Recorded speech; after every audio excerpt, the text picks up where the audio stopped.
Salam sejahtera, salam Malaysia Madani. Alhamdulillahi Rabbil Alamin. Wassalatu wassalamu ala ashrafil anbiya wal mursalin wa ala alihi wa sahbihi ajma'in. Saudara pengacara majlis,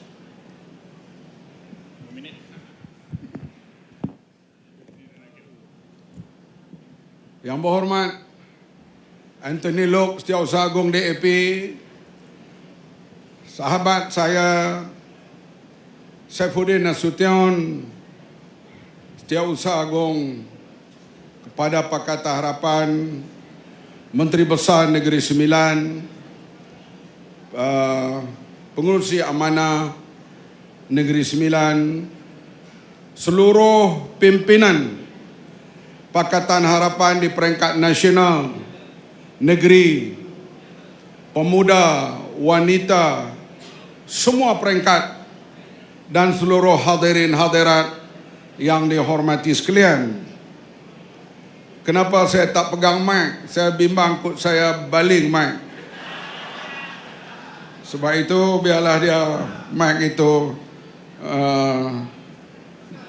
berada di sini dengan teguh.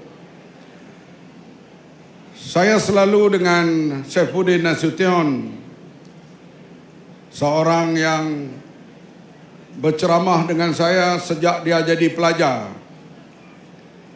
Musim cuti universiti, saya ajak dia untuk pergi berceramah. Kami berceramah waktu itu, penonton 15 orang, polis 50 orang. Begitulah. Dan kita hadap pilihan raya beberapa kali. Kali ini pilihan raya sudah dekat, nasional ataupun negeri. Sebab kita telah melebihi 3 tahun. Artinya ianya dekat. Saya selalu beritahu Datuk Saifuddin, bila kita nak mula buat ceramah? Sebab kita bercakap sebagai menteri, pergi resmi sana, resmi sini. Kita bercakap atas kementerian. Depan kita pegawai-pegawai kerajaan. Ada rakyat. Tapi kita bercakap ikut teks. Tak boleh keluar daripada apa yang diputuskan dalam mesyuarat kabinet. Ceramah begini kita agak lebih bebas. Saya datang sebagai Presiden Parti Amanah. Maka Datuk Saifuddin kata, Bang Mat, kita mula di Kedah. Bagi-bagi tarikh tak jadi. Pasal apa tak jadi? Dia kena pergi melawat Cina lah, satgi saya kena melawat sana, tak jadi.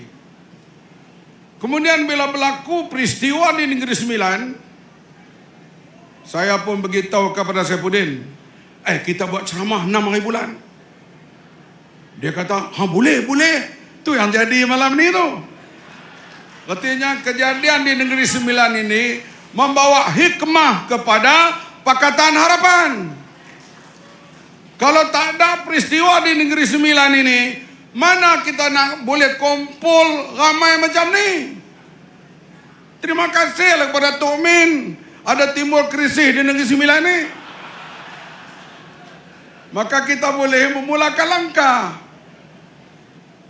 Hadirin sekalian, kita sebagai rakyat Malaysia, kita tahu bahawa Malaysia menjalankan pemerintahan secara demokrasi berparlimen.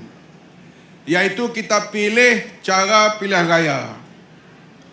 Pilihan raya ini diadakan sejak tahun 55. Sebelum merdeka, sebelum British nak beri merdeka, dia buat dulu pilihan raya. Dalam pilihan raya tahun 55 itu, perikatan menang. Hanya pembangkang menang 1.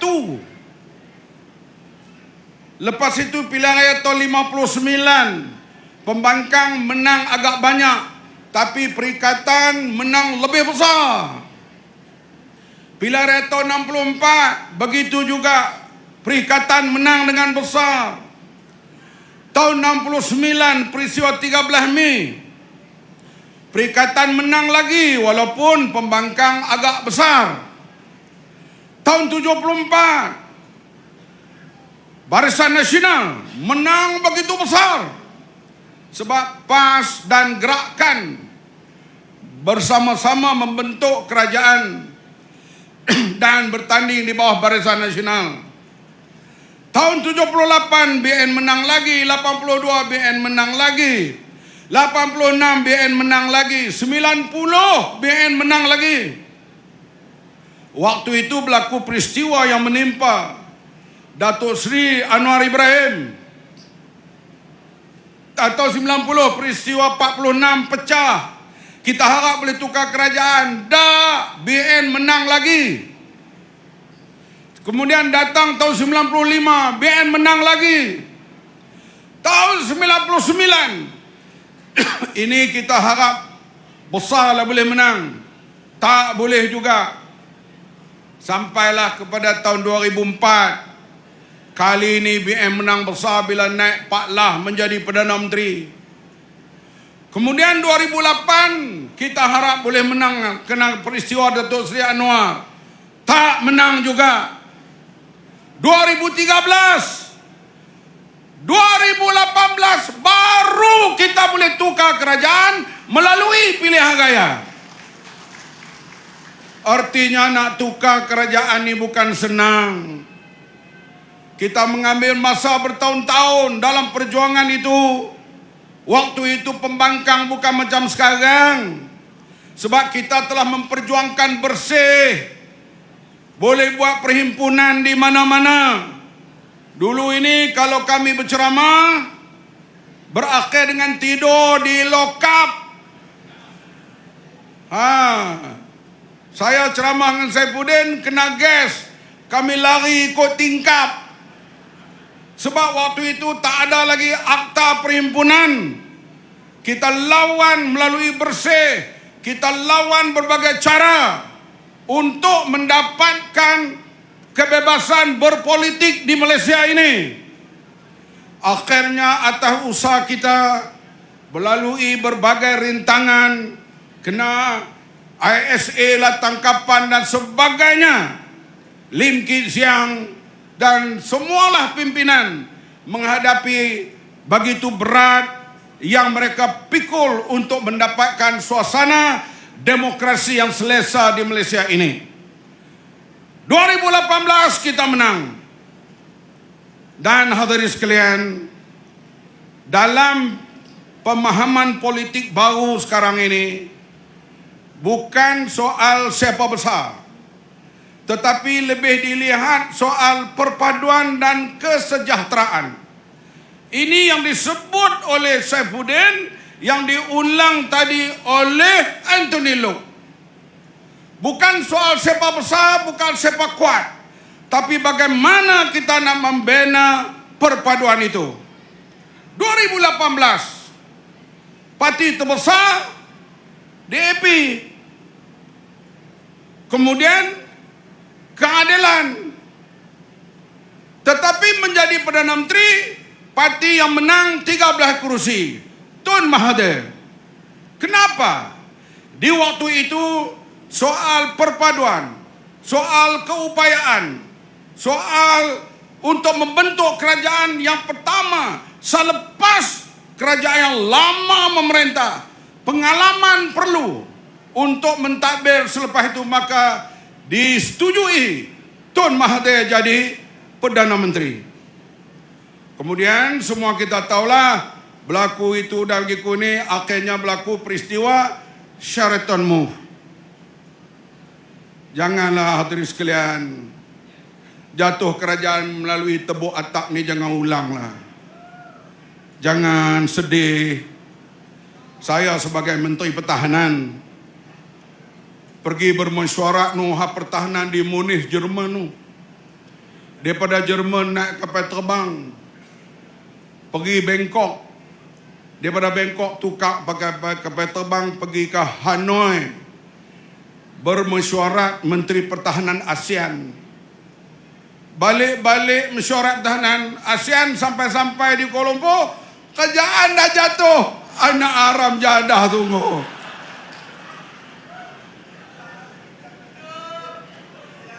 Tengok lagi, kita balik rumah, pegawai-pegawai ambil kereta nyong keluar. Kita kehilangan kerajaan begitu, jangan. Kita biasa kalah dalam pilihan raya.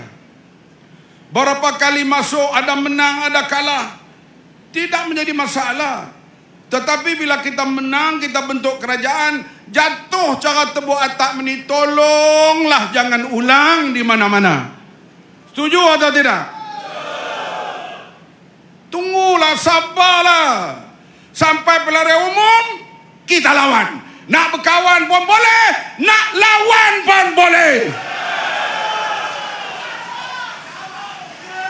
Tetapi dalam politik ini kita kena cari banyak kawan. Memanglah hadirin sekalian, bila kita pada pilihan raya yang tahun 2022 ya, sampai habis dah kerusi kita dapat 82. Ada orang keadilan ni, dia tak tahu nak buat apa, dia angkat tilam, dia tidur bawah tilam. Orang tidur atas tilam, dia tidur bawah tilam. Masa itu lebih kurang dah pukul 3 pagi. Saya kata, kenapa tidur bawah tilam? Tak tahu nak fikir apa nak jadi. Apa nak jadi pula kita ni, begitu. Dan seperti disebut tadi, saya tak mau ulanglah, Saifuddin dan rakan-rakan yang lain buat perundingan, akhirnya kita membentuk kerajaan. Bukan senang tahu nak berkawan dengan BN ni. Saya kalau saya dengar kaset, saya balik, saya hentam BN dulu, saya tak ramah dengar. Apa yang aku tak kata. Tetapi kita hadirin sekalian, nak buat macam mana? Kita nak jadi pemerintah, kursi tak cukup. Yang belah sana pula cakap, kita dah cukup jumlah. Allah. Kita dah cukup jumlah. Dan mereka dah bertolak ke Kuala Lumpur. Tetapi seperti kita tak mau ulanglah kisah itu, akhirnya Datuk Seri Anwar Ibrahim dijemput untuk mengangkat sumpah menjadi Perdana Menteri. Ya hadirin sekalian, bila kita berkawan dengan musuh lama kita, tentulah ada perkara-perkara yang mereka tidak berkenan kepada kita, kita tak berkenan kepada mereka, perkara biasa. Tetapi diselesaikan dalam bentuk persahapahaman, musyawarah, kepentingan untuk menjaga keselesaan rakyat, itu yang paling penting. Tambahan pula dalam keadaan dunia tidak menentu, tak perang bila akan tamat. Itu apa, presiden gila tu bukan boleh kira. Saat dia kata aku nak bom Iran biar balik kepada zaman batu, sekejap lagi dia kata aku nak buka Selat Hormuz. Hari ini dia kata, okeylah nak tutup-tutuplah, kami lalu kok lain. Dia pergi kok tu pula. Dan kita tak tahu bila nak tamat dalam suasana begini. Memang kita bekerja dalam keadaan krisis. Kerja dalam keadaan krisis. Tiap-tiap minggu Perdana Menteri boleh panggil kita bila-bila masa. Pada masa yang sama pula kita berada dalam krisis politik. Itu tak berapa baguslah. Sebab itulah kita harap ianya kembali tenang. Dan kita yakin bahawa dalam politik sekarang ni, politik yang dipanggil persepahaman, muafakat dan justice. Kadang-kadang justice ni bukan dilihat siapa banyak siapa sikit. Ingat dah dulu bersatu biasa dapat satu kerusi. tapi jadi Menteri Besar Perak. Kenapa? Karena pada kita fikir pada waktu itu keadilan, amanah, DAP, kita fikir dan cari jalan. Waktu itu kita bina perpaduan, tak apalah, satu kerusi jadi Menteri Besar Perak. Kita juga fikir di Melaka, amanah 2 kerusi aja.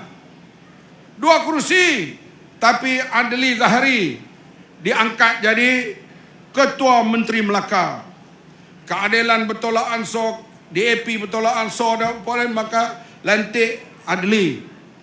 Kalau nak ikut majoriti, yang paling kena inayah di Malaysia ini DAP. Betul tak? Dia majoriti di Perak, dia tak jadi pun ketua menteri, menteri besar. Di Negeri Sembilan pun dia paling ramai, dia tak jadi menteri besar. Sebab DAP fikir bukan jawatan yang penting, kestabilan politik itu yang paling penting. Sekarang di parlimen dia 40. Sebab itu kalau amanah yang 1 kerusi ini di Negeri Sembilan, jangan kecil hati. Mungkin satu hari jadi menteri besar 1 kerusi.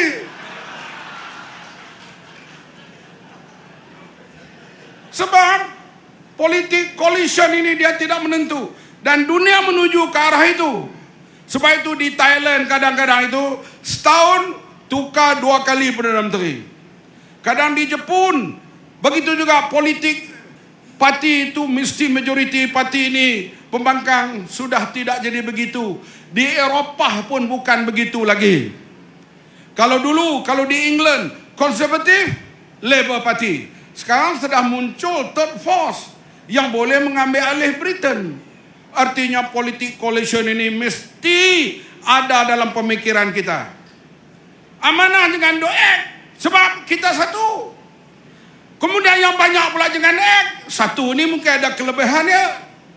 Semua ni kita kena bersatu hadirin sekalian, sebab politik baru ini zaman generasi Y ini, generasi dia lain. Bila akan datang kemungkinan tren baru sekarang, orang tidak memilih berdasarkan parti politik. Orang akan memilih berdasar individu. Mungkin bila akan datang artis boleh menang, influencer boleh menang, yang menguasai bloggers boleh menang. Karena ini suasana politik baru, terutama sekali pengundi-pengundi bandar. Suasana ini kita kena baca, politik-politik muda ini. Sebab itulah kita harap bertenang dan kita bina kerajaan Negeri Sembilan ini. Pakatan Harapan insya-Allah akan makin kuat, dan kita mau bila akan datang tempat mana Pakatan Harapan bertanding, kita akan menang ke semua kerusi yang Pakatan Harapan bertanding. InsyaAllah hadirin sekalian, setakat itu saya memberi ucapan pada hari ini. InsyaAllah lepas ini kita akan pergi ke mana-mana, terus berceramah sehingga diisytiharkan pilihan raya yang akan datang. Boleh? Terima kasih Negeri Sembilan karena memulakan momentum ini. Ini kita kata takdir yang membawa rahmat. Wabillahi taufiq wal hidayah. Wassalamualaikum warahmatullahi wabarakatuh.